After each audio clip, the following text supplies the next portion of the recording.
Hello everyone! Today we're going to talk about relative pronouns. Relative pronouns are today who, which, that, and where. So what's a relative pronoun? Relative pronouns are used to describe something or someone in a sentence. Evet, bu relative pronounları yani who, which, that, where ve bazı farklı olanları da var. Onları sonra değineceğiz. Bu relative pronounları aynı cümle içerisinde birisini ya da bir şeyi tanımlamak için kullanıyoruz. Okay. For example, let's have a look at this sentence. She is the woman. O kadın. Okay. She gave me this book. O bana bu kitabı verdi. Now we're going to combine these two sentences with who, and we will describe that woman in a sentence, and we will save space and our language will be more fluent. For example, she's the woman who gave me this book. Evet, o bana bu kitabı veren kadın. You see, only in one sentence I talk about the woman and I talk about what she did in one sentence. Yani tek cümlede o kadını ve bu kadının özelliğini tanıtıyoruz. Yani o bu kitabı bana veren kadın. Ve bu kadın olduğu için yani bir insan olduğu için onun relative pronounu who. Bunu aynı şekilde that de kullanabiliriz burada. Mesela, she's the woman that gave me this book. And let's have a look at the second one. I can't find the doctor. She gave me this prescription. Okay, doktoru bulamıyorum. O doktor bana bu reçeteyi vermişti. Bunu tek bir cümlede gene tekrar ikinci bir cümleye başlayıp gene özneyi kullanarak değil, arada who ile birleştirerek yani bu she'nin yerine tek bir cümlede who'yu kullanarak tek cümleye indireceğiz. Yani I can't find the doctor who gave me this prescription. Bu reçeteyi veren doktoru bulamıyorum. I can't find the doctor who gave me this prescription. Aynı şekilde burada who yerine that de koyabiliriz. Anlamda değişiklik olmaz. So, in this kind of sentences, who and that are interchangeable. So, I can't find a doctor that gave me this prescription, or I can't find a doctor who gave me this prescription. Okay, insanları tanımlarken hani bu kadın bana bunu veren kadın ya da bu insan bana bunu diyen insan şeklinde o tarz tanımlamalarda who ya da that kullanabiliyoruz. Cansız varlıklar için bir kitap olur, video olur ya da bir bina olur. Bunlar için ise who değil, which ya da that kullanıyoruz. We will watch a video. It is about air pollution. Biz bir video izleyeceğiz. O video hava kirliliği hakkında. Gene tek bir cümle, tekrar ikinci bir cümleye başlayıp it is diye devam etmek yerine bunu tek bir cümlede which ile birleştiriyorum. Yani we will watch a video which is about air pollution ya da that is about air pollution. Yani hava kirliliği ile ilgili bir video izleyeceğiz. We will watch a video that is about air pollution. And next example, this is the phone which or that dediğim gibi who ya da which yerine that de kullanabiliyoruz bu tarz cümlelerde. This is the phone which my uncle bought last week. Burada ise telefonu tanımlıyor. This is the phone, bu telefon. O telefon ki benim amcamın ya da dayımın geçen hafta aldı. Yani daha düzgün bir Türkçeyle bu dayımın ya da amcamın geçen hafta aldığı telefon. This is the phone that my uncle bought last week. And I don't like people who lie all the time. İnsanları sevmiyorum. İnsanlar yine insan ve o yüzden who ya da alternatif olarak that ile tanımlıyoruz. İnsanları sevmiyorum, o insanlar ki who lie all the time, sürekli yalan söyleyen. Yani I don't like people that lie all the time or I don't like people who lie all the time.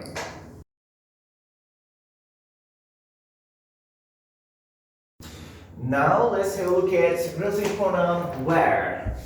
So we use who, relative pronoun who for people and which for non-living things. And that is used as a substitute for who or which. Evet, daha önce dediğim gibi who insanlar için, which cansız varlıklar için, that de who ya da which yerine geçebilen joker bir relative pronoun olarak kullanıyorduk. And here we're going to talk about relative pronoun where. Normalde nerede soru kelimesi. Burada ise bir relative pronoun, bir zamir olarak kullandığımız ise bir mekanı, bir yeri tek bir cümle içerisinde tanımlarken kullanıyoruz. Okay, this is the store. I bought these earphones from there. Evet, o mağaza. Ben bu kulaklıkları aldım oradan. Şimdi bunu tek cümleye bu sefer mağazayı tanımlayacağız. That is the store where I bought these earphones. Yani bu sefer bir mekanda yani mağazayı tanıttığımız için where relative pronoun'u kullandım. That's the store where I bought these earphones. Yani o mağaza benim bu kulakları aldığım yer. O mağaza. And the next example. This is the only place in Çanakkale where we can play bowling.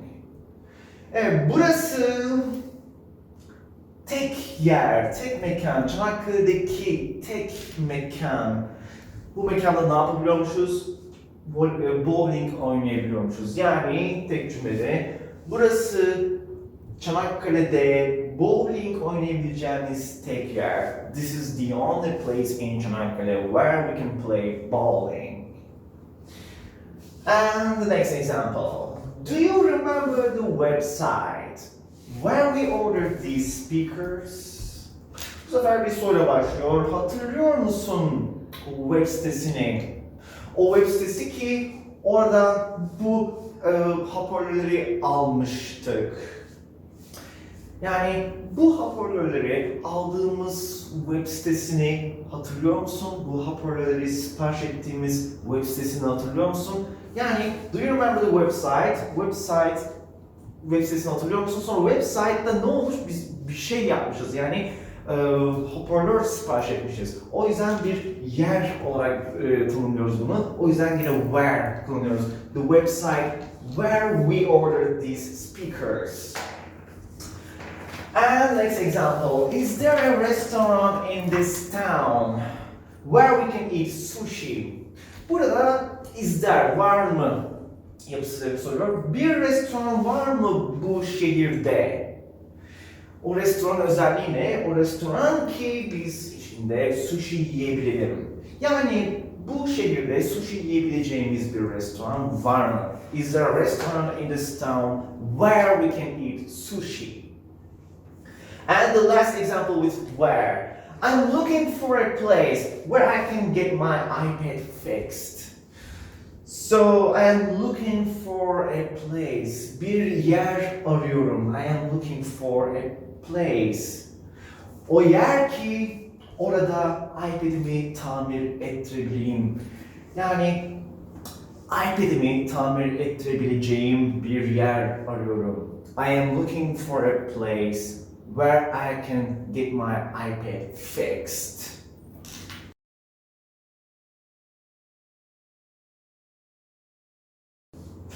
And here comes the second subject of the week. When and while clause and past continuous. Okay, bu haftanın ikinci konusu when ve while kullanımı ve aynı zamanda past continuous tense. Öncelikle past continuous tense'e alalım. Continuous tense'ler biliyorsunuz, mesela present continuous dediğimizde şimdiki zamanın devam eden yani tam şu anda yapılan şeyler. Mesela I am going to school now. Şu anda okula gidiyorum. Bunun geçmiş zaman versiyonunda ise past continuous diyoruz. Yani okula gidiyorum değil, okula gidiyordum. Gene o ing var, gene o devamlılık var ama geçmiş zamanda. I am going to school now. Mesela bu past continuous versiyonu şöyle bir şey olabilir. I was going to school at 8:45 this morning. Okay, ne yaptık? Gene ing var. Çünkü bir continuous tense, yine devam eden bir eylem var. Ama bu sefer şu anda değil, o anda. O yüzden any was'a değiştirdim geçmiş zaman olduğu için. I was going to school at 8:45 this morning. Yani bu sabah saat 8:45'te okula gidiyordum. I was going to school. Let's see one more example. Yesterday at 5 p.m. I was doing shopping at the mall. Dün saat 5'te alışveriş yapıyordum alışveriş merkezinde. Gördüğünüz gibi past continuous tense'i tam o anda, yani işte dün saat 4'te, işte tam 2 saat önce, tam o anda devam eden eylemleri anlatırken kullandığımız bir past continuous tense. Yani past simple'dan fark var. Past simple'da o anda yaptım bitti. Mesela I went to Çanakkale. Çanakkale'ye gittim. Bitti. Ama I was going to Çanakkale'de ise bir şey oldu ve o anda Çanakkale'ye gidiyordum. O anda devam ediyor. O yüzden continuous tense kullanıyoruz. This time last week. Geçen hafta bu zamanlar bakalım ne oluyordu? We were enjoying our holiday in Marmaris. Geçen hafta bu zamanlar Marmaris'teki tatilimizin tadını çıkartıyorduk. O sırada devam ediyordu. Tam bu zamanlar geçen hafta. Şimdi bu past continuous ve past simple tense'leri when, while clause'larda çok görüyoruz. Sadece past tense'lerde kullanılan yapılar değil bu when, while. Ama şimdi sadece past yapılarını da göreceğiz. Öncelikle when biliyorsunuz normalde ne zaman demek ama bu tarz bir conjunction kullanımımızda mesela when I was a child, when I was 18 yani ben çocukken, ben 18 yaşındayken gibi olduğunda, yaptığında iken anlamı veriyor when. While ise biraz sonra göreceğiz. O da daha çok yapıyorken, ediyorken yani past continuous'a daha çok kullandığımız bir conjunction. Şimdi when ne yapılır bakalım. When the accident happened. The accident happened tek başına kaza meydana geldi. Başına when koyduğumuz ise ne oluyor? When the accident happened yani kaza meydana geldiğinde, geldiği zaman. When the accident happened, I was driving home. Kaza olduğunda ben araba sürüyordum ve eve gidiyordum. Yani eve doğru arabayla gidiyordum kaza olduğunda. And a similar example, when the earthquake hit, I was chatting with a friend. Deprem olduğunda arkadaşımla chatleşiyordum. Gene o anda deprem oluyor, boom. Ve ardından o sırada devam eden ne var? O sırada konuşuyorsun. You were chatting with a friend, then boom, you feel the earthquake, okay? Deprem olduğunda ben arkadaşımla konuşuyordum. Burası kısımda yine past continuous kullanıyorum çünkü o anda bu olay meydana geldiği anda bu eylem devam ediyordu o sırada. And when you called, I was taking a shower. Okay, burada ise sen aradığın zaman, yani aradığında, when you called, I was taking a shower. Ne yapıyormuşum? O sırada duş alıyordum. Aradın, bitti. Ve o zaman da devam eden bir eylem var. Neymiş o eylem? Duş alma. Yani sen aradığında beni, sen beni aradığın zaman ben duş alıyordum. When you called, I was taking a shower. Ve bu when ve while kullandığımız bu tarz cümlelerde isterseniz when ya da while'da başlayabilirsiniz. Ya da önce bir sonraki eylem ya da o sırada devam eden bir eylemle başlarsınız. Ardından when, while kısmını getirirsiniz. Bu cümlede herhangi bir anlam değişikliği yaratmaz. For example, example, the first here, the next example is formed this way. The students were goofing around when the teacher walked in. Öğrenciler sınıfın içerisinde böyle şakalaşıyorlardı, yaramazlık yapıyorlardı. They were goofing around. O sırada devam eden eylem bu. When the teacher walked in. Öğretmen sınıfa girdiğinde, when the teacher walked in, the students were goofing around. Az önce dediğim gibi eğer bu cümleyi şöyle bahsettim. Mesela when the teacher walked in, the students were goofing around. Yani yer değiştirseydi yine anlamda bir değişiklik olmazdı. And the last example was when. What was Andy doing when you saw him? Bu sefer bir soru. What was Andy doing? Bu sefer Andy ne yaptı değil, Andy ne yapıyordu o sırada? Hangi sırada?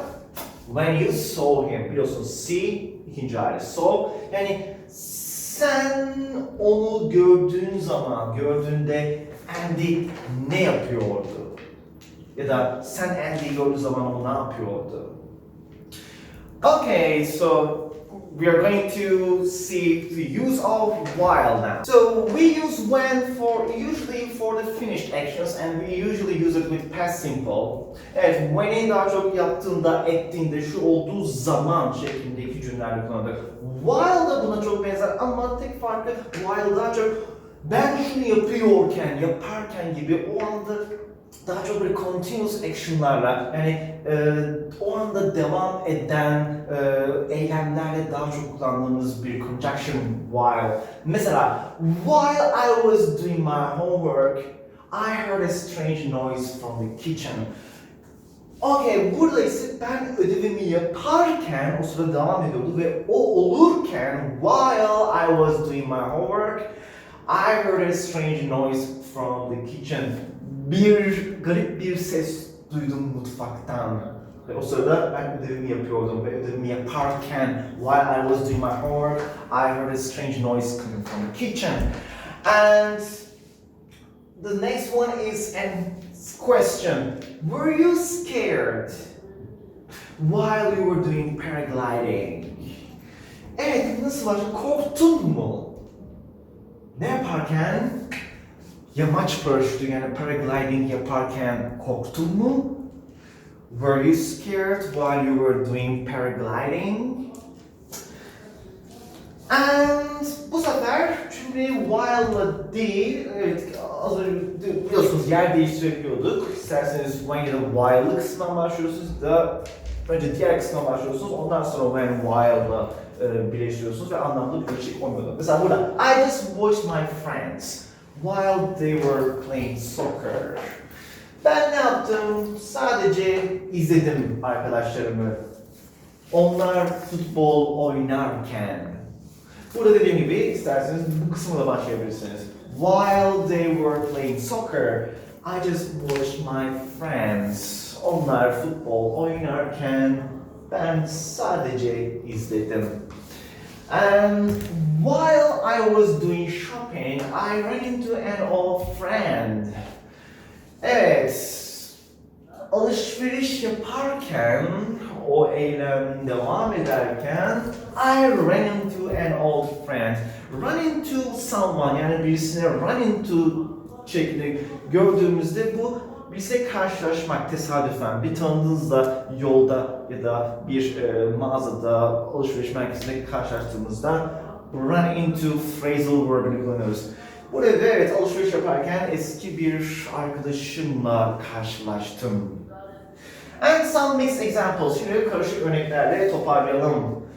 When I heard the noise, I called the police immediately. Burada bir past continuous kullanımı yani ing'li bir kullanım yok. Çünkü burada iki eylemde bir anda oluyor bitiyor. Ne oluyor? Ben sesi duyduğumda, when I heard the noise, hemen hiç vakit kaybetmeden polisi aradım. When I heard the noise, I called the police immediately. And here, I made the salad. Okay, I made the salad. Ben salatayı hazırladım. Ne olurken? While my mother was laying the table. Annem masayı kurarken Ben salatayı hazırladım.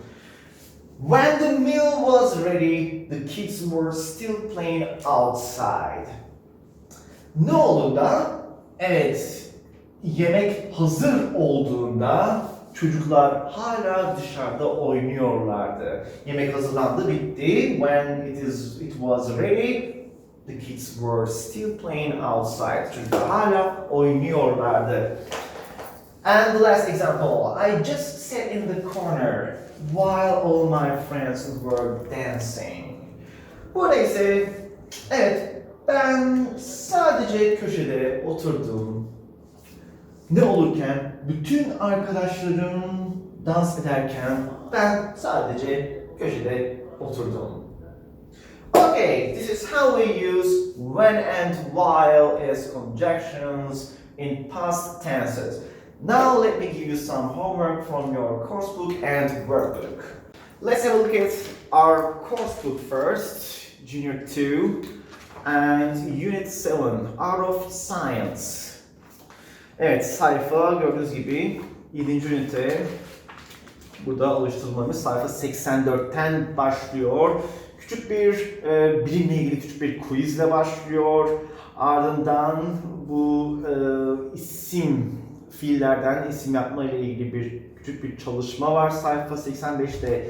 Ardından bu diyalog geliyor sayfa 86'da ve communication kısmında sayfa 87'de okuma çalışması var ve buradaki başlıkları buradaki parçalarla eşleştireceğiz. Ve language kısmında ise ilk kısımda bahsettiğimiz which ve that ile ilgili bir alıştırma var ve öncesinde örnek cümleler de göreceğiz burada. Ve ardından bir reading ve listening çalışması burada var ve ilgili alıştırmalar sayfa 89'da.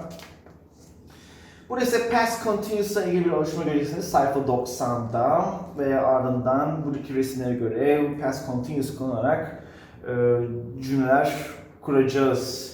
Ve speaking and listening kısmında bazı kalıplar göreceğiz sayfa 91'de ve ekstra bir telaffuz pronunciation çalışması. Bunda listening yaparak yapacağız.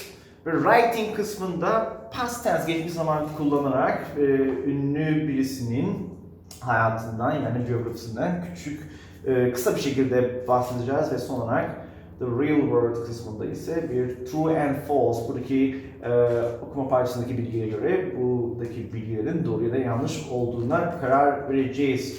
Okay. And workbook. Okay, sayfa 49'dan başlıyor. Art of Science Unit 7 workbook'umuzda. Burada past continuous ile ilgili bol bol örnekle başlamış. Bunları okuduktan sonra ilgili alıştırmaları yapacağız. Sayfa 50 ve 51'de hem past continuous hem de past simple kullanacağımız alıştırmalar olacak. Ve ardından bu ilk kısımda verdiğimiz which and which, who, that kullanımlarıyla ilgili küçük bir alıştırma göreceksiniz burada. Burada Ada Lovelace'la ilgili küçük bir parça var ve buradaki fiilleri doğru haliyle yerleştireceğiz. Ve son kısımda when was the last time you? Evet, en son şunları ne zaman yaptın şeklindeki kalıbı bunlara uyarlayacağız. When was the last time you cried? En son ne zaman ağladın? En son ne zaman uçağa bindin gibi cümleleri kuracağız sayfa 54'te. And so this is all. That's all for this week. So I'm gonna see you in the next class. Please don't forget to wash your hands and stay home, stay safe. I will see you in the next class. Bye.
7.3, page 86.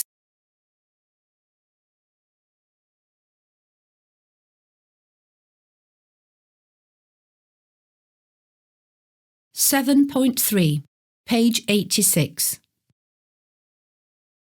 I'm looking for Cap. It's somewhere up here. Who would hide it in the tree? Hey, Darlie. What are you doing up there in the trees? No one hide it. Glenn was trying an experiment. He was checking the gravity. He loves science, and he wanted to do science. It was stupid of him to do that. Hey, be careful. What was he doing? Are you all right? Answer me. Can you talk? I'll find the school nurse. Ouch! I can't stand up. I think my back hurts.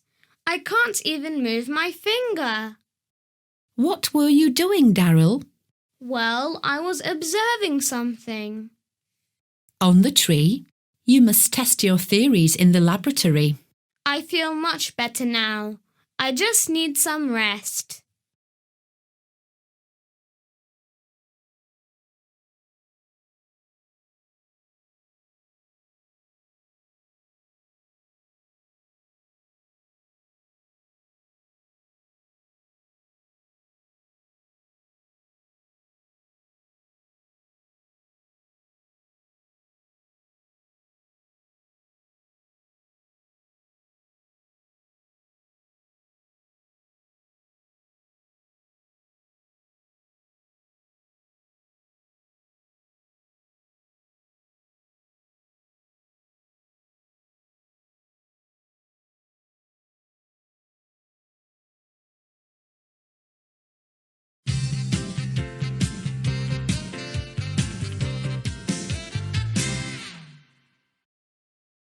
Gabri Coco Chanel was a fashion designer. She was born in Paris, France in 1833. She was director of the Chanel Company, from 1909 until 1971. Her name was famous for clothes, perfume and jewelry. She is still famous today. Martin Luther King was born in 1929 in Atlanta. He was a politician and a great leader. He was very important in the African American fight for human rights. Frida Kahlo was born in 1907, near Mexico City, Mexico. She was a great artist. Many famous artists and writers were her friends. Ian Fleming was a famous writer. He was born in London, in the UK in 1908. The famous character in his books is James Bond.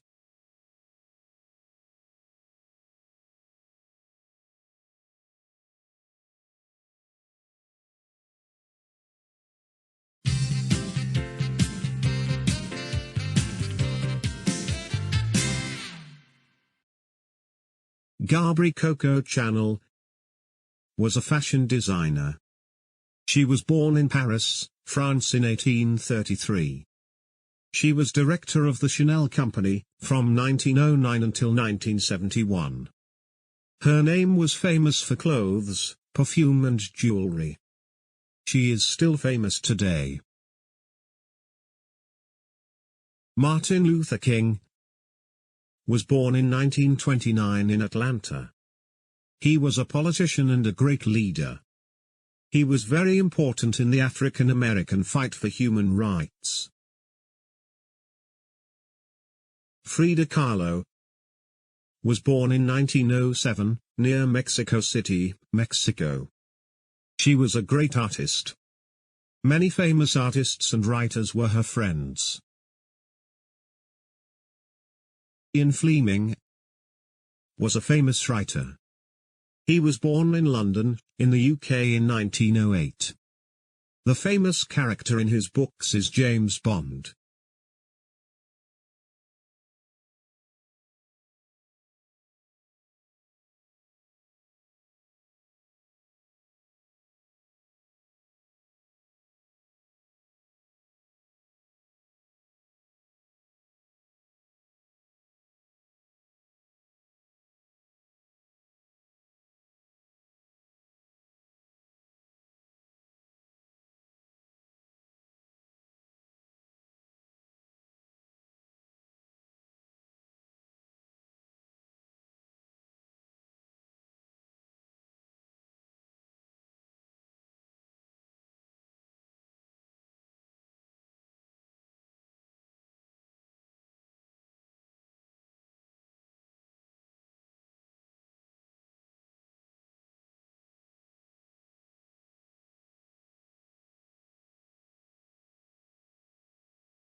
7.7, page 91. I must be at home at 5 o'clock. Shani, how long will you be outside? Just a few minutes. I'm looking for a poster for my dad's birthday. He's into art. Can I see? Yes. What do you think of this? It's by Picasso. It's okay. What about this one? Who's it by? It's by Van Gogh. It's called Starry Night. This one is better. I like it. Me too. You should get him this one. Do you think so? Yes. It's more interesting. The other ones are a bit boring. Yes, I think you're right. Thanks, Robert.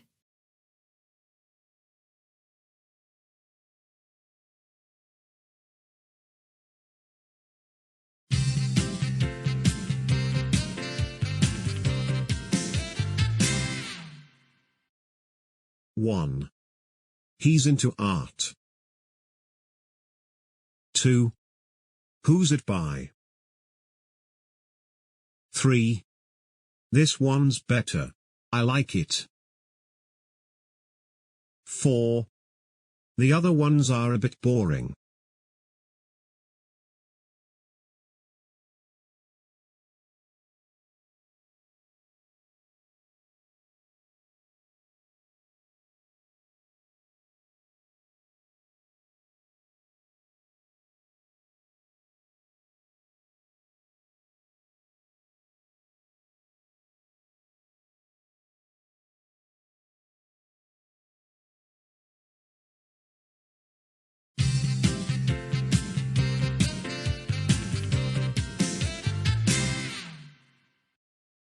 Address. Battery. Camera. Computer. Digital. Internet.